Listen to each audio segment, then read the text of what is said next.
Topic क्या है? Income from house property, है ना?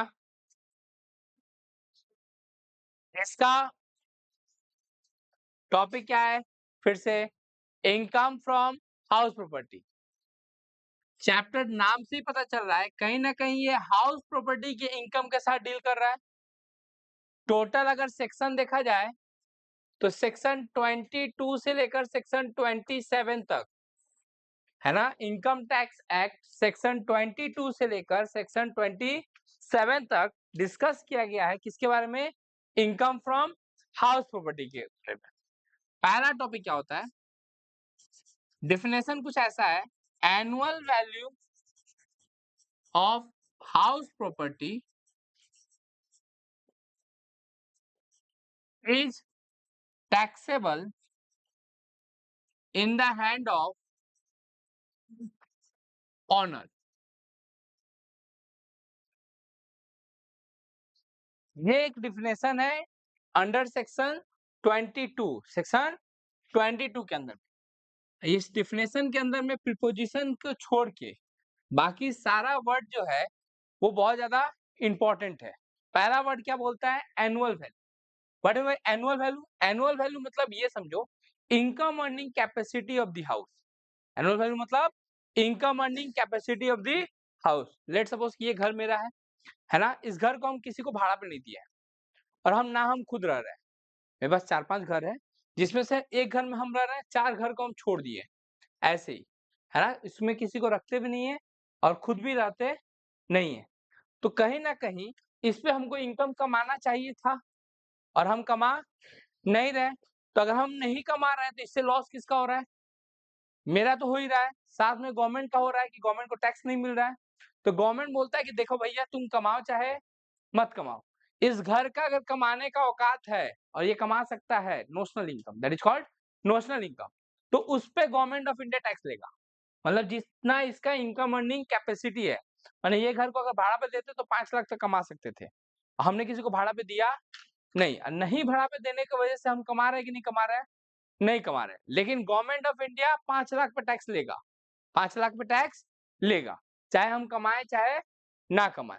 तो ये एक अलग टाइप का सोर्स ऑफ हेड है जिसमें इनकम हो या ना हो, you have to give the tax. तुमको टैक्स देना पड़ेगा, मन ना कि एक्चुअल इनकम पे टैक्स देना पड़ता है, नोशनल इनकम पे। किस पे? नोशनल इनकम मतलब भैया इनकम अर्निंग कैपेसिटी पे। किस पे? इनकम अर्निंग कैपेसिटी पे। दूसरा बात आता है हाउस प्रॉपर्टी। ये सबसे बड़ा बात है। हाउस प्रॉपर्टी किसको बोलते हैं? लेट सपोज कि एक मेरा घर है ना? ऑब्वियसली है, ये हाउस प्रॉपर्टी है या नहीं है? है ना? उस घर के सामने एक प्लेग्राउंड है, मेरा ये 2 कट्ठा जमीन है, खरीद कर रख दिए हैं। बच्चे यहाँ पे खेलते हैं, कभी-कभी टूर्नामेंट होता है ना? और टूर्नामेंट खेलते हैं तो हम उनसे 5000 रुपीज लेते हैं पर मैच का। पर मैच का मतलब कि जिस दिन टूर्नामेंट होगा उस दिन हम 5000 रुपए चार्ज करेंगे। क्या ये 5000 रुपया इनकम फ्रॉम हाउस प्रॉपर्टी है? हो भी सकता है, नहीं भी हो सकता, पता नहीं है।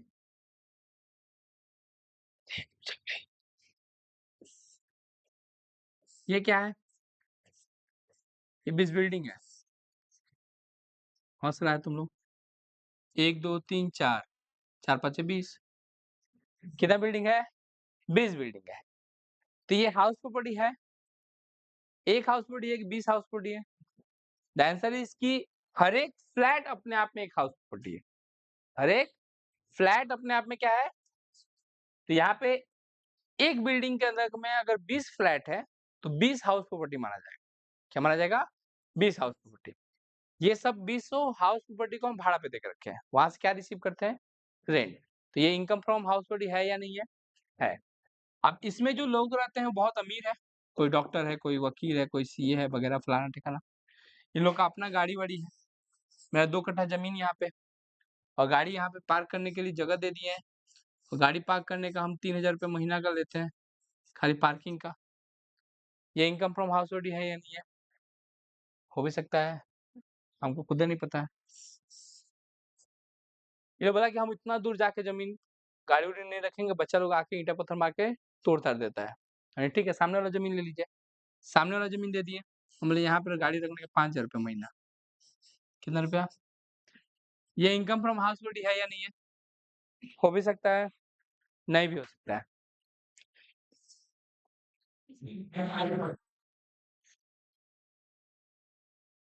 बड़ा-बड़ा जानवर है मेरे क्लास में। छोटा-मोटा थोड़ी मिलेगा, 100 कौन है? ये क्या है? ईडन गार्डन, देखा है तुम लोग? मेरा ही है। है ना? कभी-कभी आईपीएल होता है तो बीसीसीआई मेरे से भाड़ा पे लेता है, ठीक है? पर मैच का 2 करोड़ रुपया। पर मैच का हम कितना चार्ज करते हैं? क्या ये इनकम फ्रॉम हाउस प्रॉपर्टी है? हो भी सकता है। आइनॉक्स देखा आइनॉक्स? मेरा ही है। है ना? उसको हम टाइम टू टाइम जो है सलमान, शाहरुख खान की फ़िल्म को लगाने के लिए हम दे देते हैं भाड़ा पे। क्या वो इनकम फ्रॉम हाउस प्रॉपर्टी है? हमको खुद ही नहीं पता है कि है कि नहीं है। अब बात आता है कि डेफिनेशन पढ़ते हैं। किसका डेफिनेशन? हाउस प्रॉपर्टी का। हाउस प्रॉपर्टी का कोई स्पेसिफाइड डेफिनेशन नहीं है। लेकिन बहुत सारा एक्ट को पढ़ने के बाद ये डिसाइड हुआ है कि कोई भी ज़मीन, कोई भी जो चारों तरफ से दीवार से घिरी हो, है ना? कोई भी ज़मीन जो चारों तरफ से दीवार से घिरी हो या फिर कोई भी ज़मीन जो भले ही दीवार से घिरी हो चाहे ना हो, लेकिन किसी बिल्डिंग से अटैच हो, बिल्डिंग से माने फ्लैट के साथ अटैच हो, फ्लैट के साथ that should be considered to be house property. उसको क्या माना जाएगा? House property. अब इस डेफिनेशन के बाद देखते हैं धीरे-धीरे क्या-क्या क्लियर हुआ। ये हाउस प्रॉपर्टी है या नहीं है? है।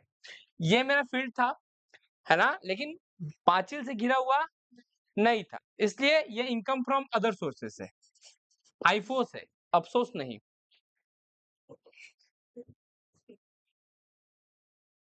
ये देखो, ये लैंड था, चारों तरफ से दीवार से घिरा हुआ नहीं था, है ना? लेकिन ये बिल्डिंग से अटैच नहीं था, इसलिए यहाँ का income income from house property नहीं है। लेकिन ये जो लैंड था, वो बिल्डिंग से अटैच था, इसलिए यहाँ का income income from house property है। ऐसे फालतू का हम कोई नो ड्राइंग नहीं बनाया, सब ड्राइंग का रीज़न है। ये जो ईडन गार्डन था, ये चारों तरफ से दीवार से घिरा है कि नहीं घिरा है? घिरा है। छत हो या ना हो मैटर नहीं करता है, ये इनकम फ्रॉम हाउस प्रॉपर्टी है। सिनेमा हॉल तो चारों तरफ से दीवारों से घिरा होता है। किसी भी पर्पज़ के लिए यूज़ करो, रहने के लिए यूज़ करो चाहे एंटरटेनमेंट के लिए यूज़ करो, चाहे किसी भी पर्पज़ के लिए यूज़ करो। वो इनकम फ्रॉम हाउस होल्ड है या नहीं है? है। ये क्या किए थे हम? ऐसे समझा रहे थे ना? तो क्या था? Any land surrounded by sufficient wall. Sufficient wall, wall मतलब क्या होना चाहिए? ईंटा का क्या दीवार होना। अच्छा मानो कि कोई बोला कि नहीं हम ईंटा का इतना औकात नहीं है कि हम ईंटा लगे, वो बाँस लगा दिया है। क्या ये दीवार माना जाएगा? द आंसर इज़ कि हाँ, सफिशिएंट वॉल होना चाहिए, है ना? वो किसी चीज़ से मड से कर दे, मट्टी से कर दे, किसी भी चीज़ से कर दे, दीवार होना चाहिए। तो उसको क्या माना जाएगा? House property. दूसरा लाइन क्या है? इन द हैंड ऑफ ओनर। किसके हाथ में टैक्सेबल होगा? ओनर के हाथ में। किसके हाथ में? अभी हम इस टॉपिक को डिस्कस नहीं कर रहे हैं, अभी फिलहाल इन दोनों टॉपिक को डिस्कस कर रहे हैं। ओनर मतलब क्या? जो जिसके नाम पे प्रॉपर्टी है, जो लीगल ओनर, जो क्या है? लीगल ओनर है, उसको क्या बोला जाएगा? Owner of the house property. मानो कि मेरी मम्मी का ये घर है, किसका घर है? प्रॉपर्टी किसके नाम पे? मम्मी के नाम पे, है ना? और हम मम्मी को भाड़ा लेने ही नहीं देते हैं, सारा भाड़ा हम रिसीव कर लेते हैं, रेंट हम रिसीव कर लेते हैं। तो यहाँ पे बेनिफिशियल ओनर हम हैं, लीगल ओनर मम्मी है, पैसा उठा रहे हैं, टैक्स देगी, समझ रहा है तुम लोग? घर में रहने देगी मम्मी। द आंसर इज की owner includes legal as well as deemed owner या बेनिफिशियल ओनर। लीगल ओनर हो चाहे बेनिफिशियल ओनर हो, उसको भी क्या मान लिया जाएगा? ओनर माना जाएगा। जो आदमी को बेनिफिट हो रहा है उस हाउस प्रॉपर्टी से, उसी को क्या माना जाएगा? ओनर। सब टेनेंसी क्या बोले? सब लेटिंग। जैसे मानो इस घर को, ये मेरा घर है, हम किसी से भाड़ा पे लिए हैं, हम किसी से क्या किए हैं? हम किसी और को फिर भाड़ा पे देते हैं, है ना, उसको बोलते हैं सब लेटिंग। क्या बोलते हैं? तो sub letting is not taxable under the head income from house property. Sub letting कहाँ टैक्सेबल होता है? Income from other sources. समझ में आया? ऑनर होना जरूरी है। Owner includes legal as well as beneficial owner, legal owner चाहे बेनिफिशियल ओनर, यहां तक दुख है किसी की जिंदगी में। अब बात आता है एनुअल वैल्यू। एनुअल वैल्यू मतलब क्या बोले हम? Income earning capacity of the house. क्या बोले? Income earning capacity of the house. इसमें कुछ वर्ड आता है like gross municipal value. Gross municipal value ये क्या होता है? Value of house property, value of as per municipality record. किसके रिकॉर्ड के हिसाब से? म्युनिसिपैलिटी के हिसाब से कितना का हमको क्या होना चाहिए? इनकम होना चाहिए। That is called gross municipal value. क्या बोला जाता है उसको? एक वर्ड सुनने में आएगा फेयर रेंट। कौन सा rent? Rent of similar property in same locality. क्या बोले? रेंट ऑफ सिमिलर प्रॉपर्टी इन,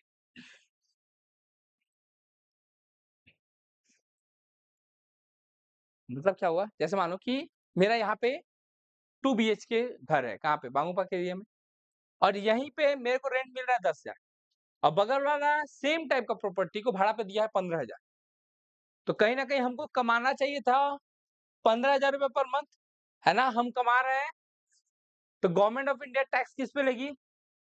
पर उसको ज्यादा पे टैक्स चाहिए, है ना? Whichever is higher, whichever is, हम रिसीव कर रहे हैं 10,000, रिसीव करना चाहिए था।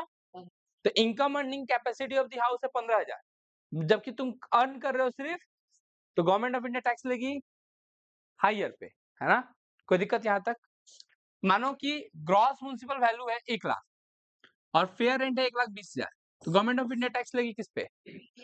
1,20,000 पे, 1,20,000 पे। इसको एक बार के लिए नोशनल रेंट भी बोलते हैं। क्या बोलते हैं? नोशनल रेंट भी बोलते हैं कि 1,20,000 पे गवर्नमेंट ऑफ इंडिया टैक्स देगी। लेकिन पहले क्या था ना कि जो बड़े आदमी थे, है ना, वो लोग बहुत ज्यादा जमीन घर जायदाद बना के रखते थे और अपने अंडर में सारे लोगों को क्या करते थे? रखते थे। और वो लोग मन चाहा अमाउंट क्या करते थे? एज अ रेंट वसूलते थे। किससे? लोगों से। जो भी गरीब है वो तो क्या करेगा? बेचारा का अपना घर तो है नहीं, वो किसी के आश्रय में रहेगा। आश्रय में रहेगा तो जो मकान मालिक जितना भाड़ा बोलेगा उतना भाड़ा देना पड़ेगा। तो पहले क्या होता था ना, अचानक से रेंट हाइक होते जाता था क्योंकि जमीन तो लिमिटेड है। जमीन क्या है? लिमिटेड है। और रेंट ज्यादा बढ़ते गया तो एक एक एक्ट लाया गया, रेंट कंट्रोल एक्ट। क्या लाया गया?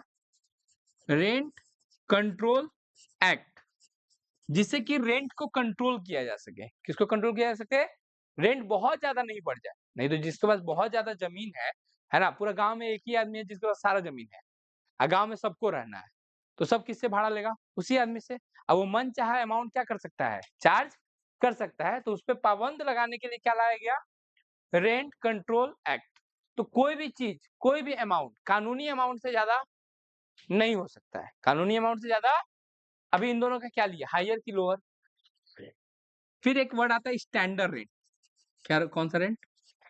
स्टैंडर्ड रेंट में क्या होता है? Rent decided by rent control act. Standard rent किसको बोलते हैं? Rent decided by rent control act. Standard rent बोलता है कि यहाँ का रेंट होना चाहिए 1,10,000। यहाँ का रेंट कितना होना चाहिए? जबकि मार्केट में रेट चल रहा है 1,00,000। Government of India, government of, कानून को पार, तो 1,20,000 को लेगी कि 1,10,000 को? 1,10,000 को, 1,10,000। Which ever is lower, which ever is lower, मतलब नोशनल रेंट और स्टैंडर्ड रेंट का छोटा, नोशनल रेंट और स्टैंडर्ड रेंट का, इसको बोलते हैं स्टेप 1। क्या बोलते हैं? RER, reasonable expected rent which ever is lower. एक बार और एग्जांपल यहाँ पे देते हैं, है ना?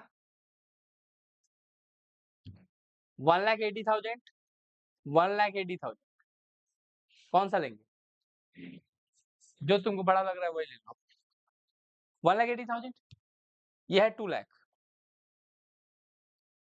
कौन सा लेंगे? Which ever is lower. माने ग्रॉस म्युनिसिपल वैल्यू और फेयर रेंट का हायर, और हायर आने के बाद जो आएगा that is called notional rent. Notional rent और स्टैंडर्ड रेंट का लोअर, तो जो आएगा that is called step 1 reasonable expected rent. क्या बोला जाएगा? Reasonable expected rent. ये क्या होता है बोलो तो? ग्रॉस म्युनिसिपल वैल्यू है ना, value of house property as per municipality record. किसके हिसाब से? म्युनिसिपैलिटी के हिसाब से जो हाउस प्रॉपर्टी का वैल्यू है that is called gross municipal. Fair rent क्या होता है? Rent of similar property in same locality. Rent of similar property in same locality. Standard rent क्या होता है? Rent as decided by rent control act. Rent as decided by rent control act, है ना? उसको क्या बोलते हैं? Standard rent. क्या बोलते हैं? इन दोनों का हायर। तो हायर जो आएगा that is called notional rent. Notional rent और स्टैंडर्ड रेंट का लोअर, तो क्या आएगा? Reasonable expected rent. यहाँ पे देखो, इसमें से एक्चुअल रेंट मेरा कौन सा है? कुछ भी नहीं है। इसमें से एक्चुअल रेंट के बारे में अभी बात ही, ये तो इनकम अर्निंग कैपेसिटी है कि म्युनिसिपैलिटी ये बोल रहा है ना, सोसाइटी में ये रेट चल रहा है, और रेंट कंट्रोल एक्ट ये बोल रहा है। हम कितना रिसीव कर रहे हैं उसे अभी मतलब ही, वो तो स्टेप 2 में आता है। किस में आता है? स्टेप 2 में आता है। अभी फिलहाल हम लोग क्या पढ़ रहे हैं? स्टेप 1। क्या क्या पढ़े? Gross municipal value of fair rent whichever is, तो क्या आ जाएगा? Notional rent. नोशनल रेंट और standard rent whichever is lower, तो क्या आ जाएगा? Reasonable expected rent. चलेगा? बाय चांस कोई कोई सवाल में स्टैंडर्ड रेंट नहीं दिया रहेगा, है ना, तो नहीं दिया रहेगा दैट मींस कि वो उससे बड़ा है। किससे बड़ा है? फेयर रेंट से। समझ में आया क्या बोले? ये नहीं कि नहीं दिया हुआ तो इसको जीरो मान लिया, इसको दोनों में छोटा निकाल लिया जीरो। समझ में आया? अगर ये नहीं दिया हुआ है दैट मींस ये वाला फिगर इससे बड़ा है, तो हम फेयर रेंट को ही क्या मान लेंगे? हाँ, reasonable expected rent. Notional rent को ही क्या मान लेंगे? Reasonable expected rent. समझ में आया क्या बोले? अगर दिया हुआ है तो कंपेयर करेंगे, नहीं दिया है तो जो नोशनल रेंट होगा वही मेरा स्टेप 1 हो जाएगा। वही क्या हो जाएगा मेरा? अभी तक हम लोग क्या पढ़े कहानी में? इनकम फ्रॉम, कौन टैक्स देगा? ऑनर। कौन टैक्स देगा? किस चीज का टैक्स देगा? हाउस प्रॉपर्टी का। कौन से इनकम पे? एनुअल वैल्यू पे। कौन से इनकम पे? Annual value of house property. Section कौन सा से कहां तक? सेक्शन 22 से लेके सेक्शन 27 तक। सेक्शन 22 क्या बोलता है? Annual value of house property is taxable in the hand of owner. Annual value जो है टैक्सेबल है किसके हाथ में? ऑनर के हाथ में। किसके हाथ में? ऑनर के हाथ में। एनुअल वैल्यू क्या होता है? ये जो कैलकुलेशन कर रहे हैं ना हम लोग, ये कैलकुलेट कर रहे हैं, क्या कैलकुलेट करने के लिए? एनुअल वैल्यू निकालने के लिए। क्या निकालने के लिए? एनुअल वैल्यू मतलब बोले income earning capacity of the house. House property क्या बोले? any land surrounded by sufficient wall that is called house property. Owner includes legal as well as beneficial owner या deemed। कौन सा ओनर? जिसके नाम पे प्रॉपर्टी है या फिर जो उस प्रॉपर्टी का फायदा उठा रहा है, दे आर कॉल्ड ऑनर। उसको क्या बोला जाएगा? ऑनर। यहाँ तक दुख है किसी की जिंदगी में? हाँ बोलो।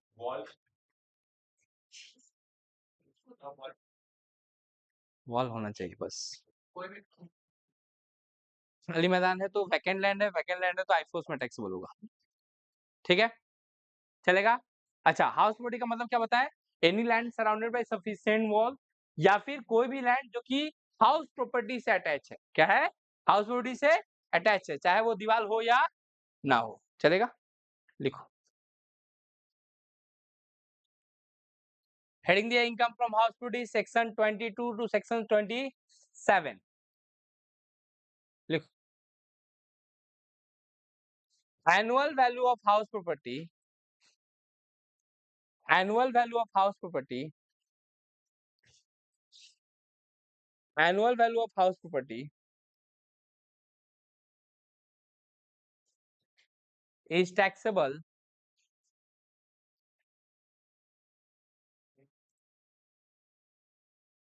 in the hand of owner।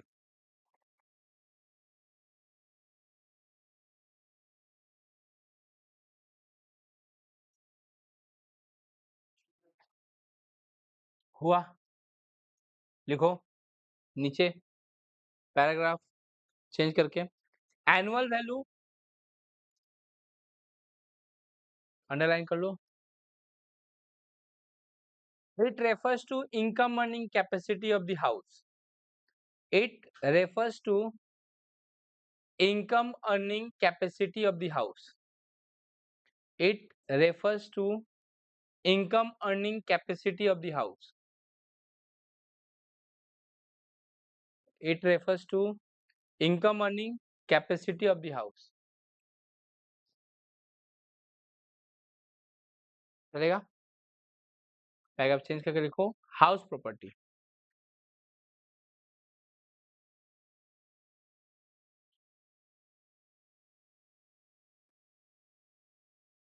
Any building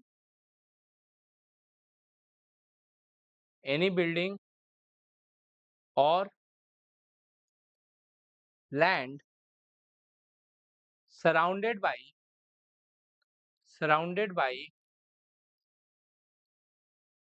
sufficient wall surrounded by sufficient wall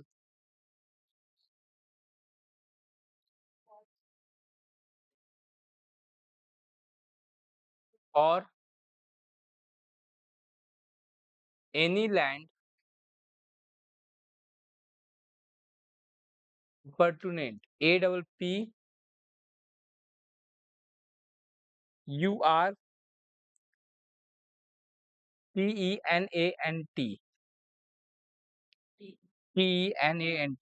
appurtenant to a house property or building, to a house property or building.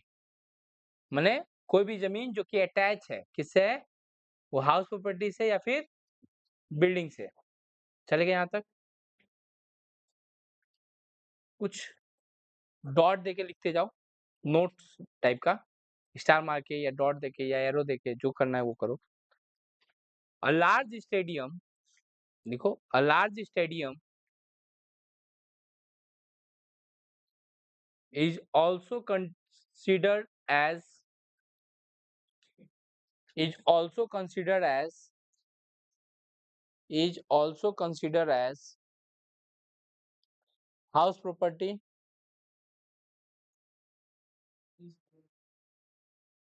considered as house property. फिर लिखो नेक्स्ट पॉइंट, उसी में continue है. Next point है that dot देके arrow देके जो कर रहे हो. If a building consists of if a building consists of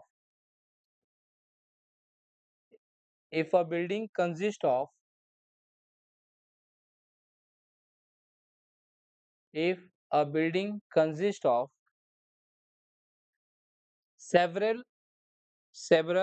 flats, बहुत सारा उसके अंदर में फ्लैट है, तो हर एक फ्लैट अपने आप में क्या है, हाउस प्रॉपर्टी है. Then each flat then each flat considered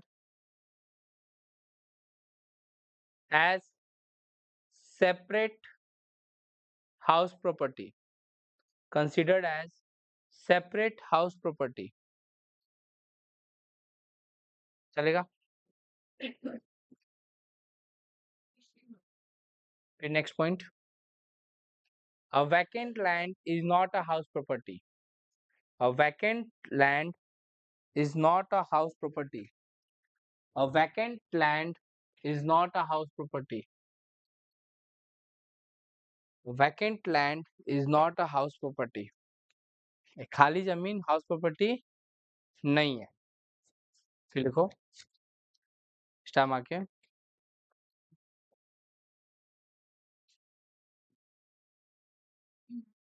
House property makes no difference. House property makes no difference whether it is used for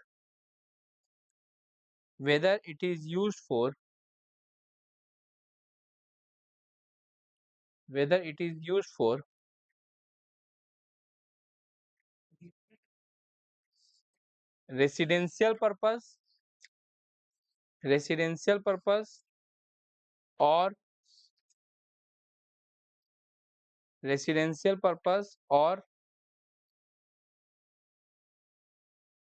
business purpose.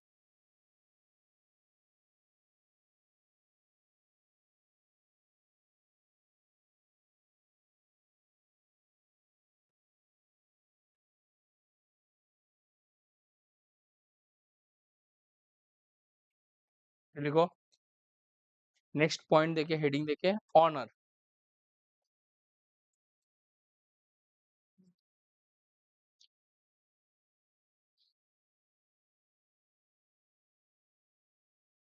Honour includes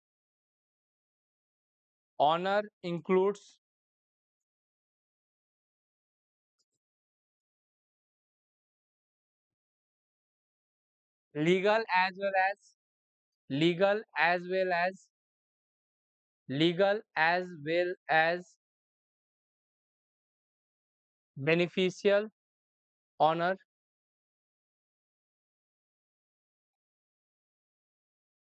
of the house property, beneficial honor of the house property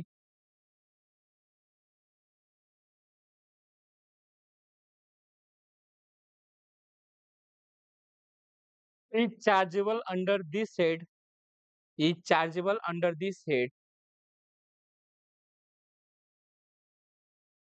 chargeable under this head. That is why, that is why income from subletting, income from subletting, income from subletting is taxable, is taxable under the head IFOS, is taxable under the head IFOS. IFOS माने income from other sources. चलो normal हो तुम लोग, लिखो gross municipal value. हाँ पहले change करके gross municipal value,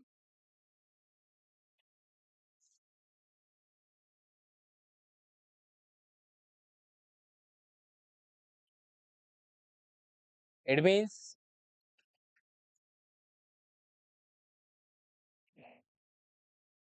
annual value of house property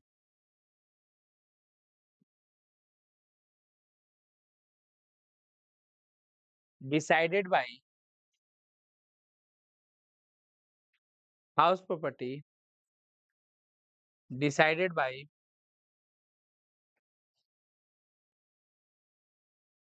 decided by municipality record, municipality record, decided by municipality record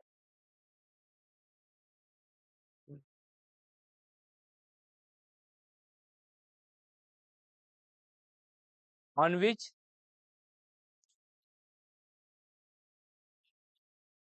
tax is charged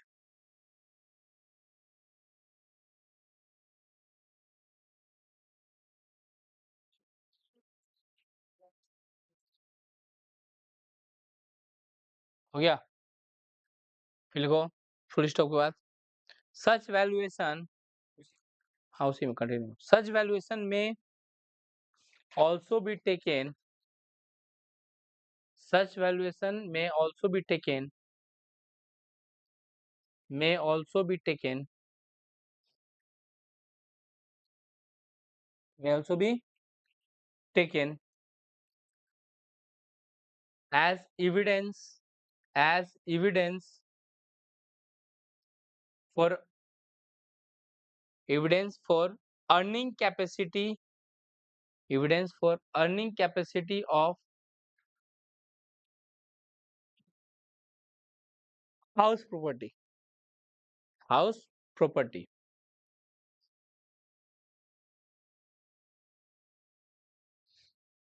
फिर लिखो फेयर रेंट, फिर लिखो fair rent.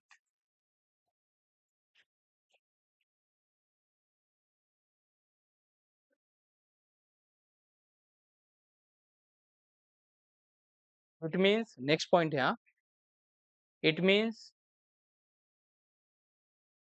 the rental value of similar property, the rental value of similar property, the rental value of similar property in same locality, rental value of similar property in same locality.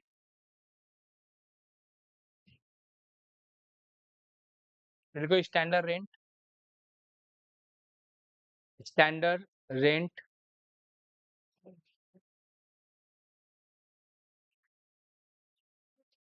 देखो, rent of house property, rent of house property as per rent control act, rent of house property as per rent control act, rent control act,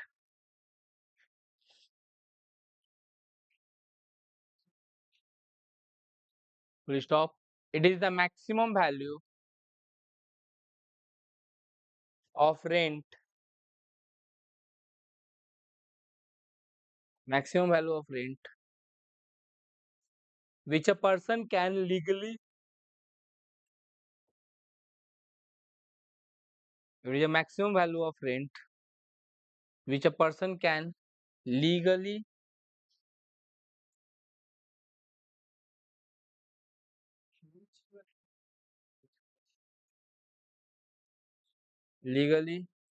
recover from his tenant, recover from his tenant under his tenant, TNANT, recover from his tenant under Rent Control Act, under Rent Control Act, चलेगा?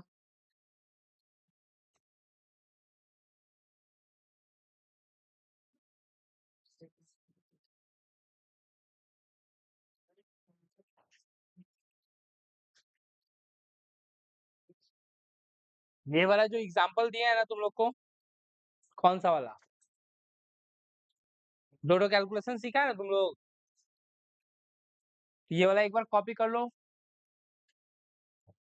ये मानो HP1 है और HP माने क्या? Hindustan petroleum. House property 1 और house property 2, इसको copy करो एक बार। इसमें पर्टिकुलर लिखना,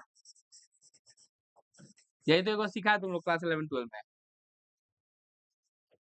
और बनाने देखो एक बार क्या दिया हुआ क्वेश्चन में, ग्रॉस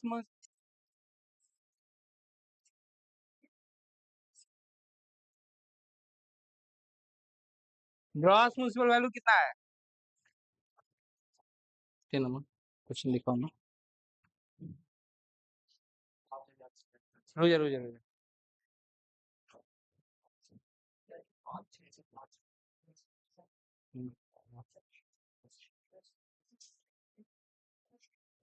5,000, 5,000, 6,000, 6,000, 9,000 और जिसको बात करना है क्लास से बाहर जा सकता है। फेयर रेंट 4,000, 8,000, 8,000, 5,000 और 7,000, इन दोनों का हायर 5,000, 8,000, 8,000, 9,000 और 7,000। हायर को क्या बोलते हैं हम लोग? Notional rent. फिर स्टैंडर्ड रेंट आता है 5,000, 7,000, नॉट एप्लीकेबल 8,000 और 10,000। अब इन दोनों का लोअर ही बनता है स्टेप 1 RER। दोनों में छोटा कौन सा है? कौन सा वाला? ऊपर है ना। इन दोनों में 7,000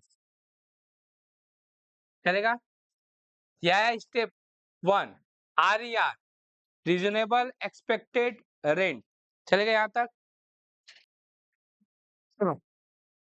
स्टेप 2 क्या होता है?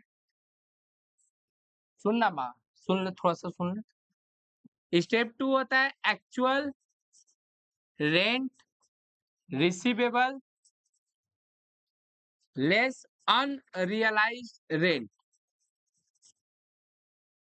मानो कि हमको किसी से रेंट रिसीव करना था 1.5 लाख, लेकिन बंदा ने लास्ट मंथ का 10,000 पेमेंट नहीं किया, है ना? तो वो रियलाइज नहीं हुआ। तो एक्चुअल में रेंट रिसीव हुआ कितना? इसी को बोलते हैं step 2, ARR minus UR। Actual rent receivable minus unrealised rent. Actual rent receivable मतलब इतना ही रिसीव होना चाहिए था, भाड़ा पे दिए थे तो 10,000 रिसीव नहीं हुआ, लेकिन इसका डिडक्शन तभी मिलेगा जब हम उस बंदे को कोर्ट कचहरी सब में दौड़ा दिए होंगे तब। नहीं समझ में आया? कि अगर पैसा रिकवर नहीं हुआ है तो हम क्या किए? उसके ऊपर केस किए, हम सारा वो तरीका अपनाए जिससे रिसीव हो जाना चाहिए, फिर भी रिसीव नहीं हुआ। ये नहीं कि हम उससे रिसीव नहीं लिए और हम उसको डिडक्शन भी ले लिए यहाँ पे, और हम मेरा एक दूसरा प्रॉपर्टी पे वो भाड़ा पे अभी भी रह रहा है, तो रहने देंगे क्या? नहीं, सारा घर से निकाल देंगे हम लोग उसको, और उसके ऊपर केस मुकदमा जो करना होगा, माने वो सारा लीगल एक्शन लेंगे जिससे पैसा क्या हो जाए? रिकवर हो जाए। फिर भी थेथर की तरह पैसा नहीं रिसीव हुआ तो हम उसको अलाउ कर देंगे एज अ अनरियलाइज्ड रेंट। तो क्वेश्चन कभी-कभी एग्जाम में आता है, what are the condition to claim unrealized rent? Conditions क्या-क्या होगा, है ना? क्या-क्या कंडीशंस है, क्या क्लेम करने के लिए? अनरियलाइज्ड रेंट, है ना? तो वो कंडीशन का क्वेश्चन हम तुम लोगों को क्या कर देंगे? भेज देंगे, वो तुम लोग नोट डाउन कर लेना। एक और क्वेश्चन जो आने का संभावना है एग्जाम में, वो है कि there are certain house property, कुछ-कुछ हाउस प्रॉपर्टी ऐसा है जिसका इनकम एग्जेम्प्टेड है ना? उसपे टैक्स नहीं लगता है। जैसे किसी हाउस प्रॉपर्टी हम लोकल अथॉरिटी को भाड़ा पे दिए है ना? रिस्पांसिबिलिटी जो है मेरा घर में आकर कुछ मेडिकल कैंप चलाता है या वगैरह-वगैरह चलाता है, तो मेरा इनकम जो है एग्जेम्प्ट हो जाएगा। क्या हो जाएगा? अगर किसी स्कूल वगैरह को दिए हैं, तो एग्जेम्प्ट हो जाएगा। किसी क्या बोलते हैं पार्टी का को दिए हैं, लाइक तृणमूल कांग्रेस को हम भाड़ा पे दिए हैं या फिर बीजेपी को दिए हैं, तब मेरा प्रॉपर्टी क्या हो जाएगा? एग्जेम्प्टेड हो जाएगा टैक्स से। किससे? टैक्स से। तो उसका कुछ लिस्ट है, list of house property which are exempted from tax. क्या है? Exempted from tax. वो एग्जाम में आएगा ही आएगा। टैक्स नहीं, उसपे उस इनकम पे टैक्स नहीं लगेगा, एग्जेम्प्टेड है, उसपे टैक्स लगता ही नहीं है। तो हम तुम लोग को फॉरवर्ड कर देंगे। अभी फिलहाल क्या करो, ये लिख लिए तुम लोग, ये स्टेप 2 था। ये क्या था? स्टेप 2, है ना? देखो, ये क्वेश्चन में दोनों चीज है, स्टेप 1 भी है और स्टेप 2 भी है। HP1, HP2 और HP3। ग्रॉस म्युनिसिपल वैल्यू कितना है? 150, 180 और 120। फेयर रेंट 140, 140 और 240, विच एवर इज हायर। दोनों का हायर 150, 180 और 240। स्टैंडर्ड रेंट, स्टैंडर्ड रेंट दिया हुआ है 120, 240 और 300। इन दोनों का हायर सॉरी लोअर 120, 180, 240। ये क्या आया? Step 1 RER। एनुअल रेंट दिया हुआ है, एक्चुअल रेंट कितना है? 180, 300 और 150। अनरियलाइज्ड रेंट दिया हुआ है कितना? 25, 40 और 20। इसमें से ये माइनस करना है, तो स्टेप 2 आ जाएगा। AR minus UR 155, 260, 130। ये स्टेप 2 आ गया। क्या गया? अब इन दोनों का जो हायर होगा, किसका? स्टेप 1 का और स्टेप 2 का, उसको बोलते हैं gross annual value. Gross annual value, जिसको हमको कैलकुलेट करने के लिए इतना ड्रामा किए हम लोग। इन दोनों का हाइयर दैट इज 155, इन दोनों का हाइयर दैट इज 260, और इन दोनों का हाइयर दैट इज 240, है ना। 155, 260 और कॉपी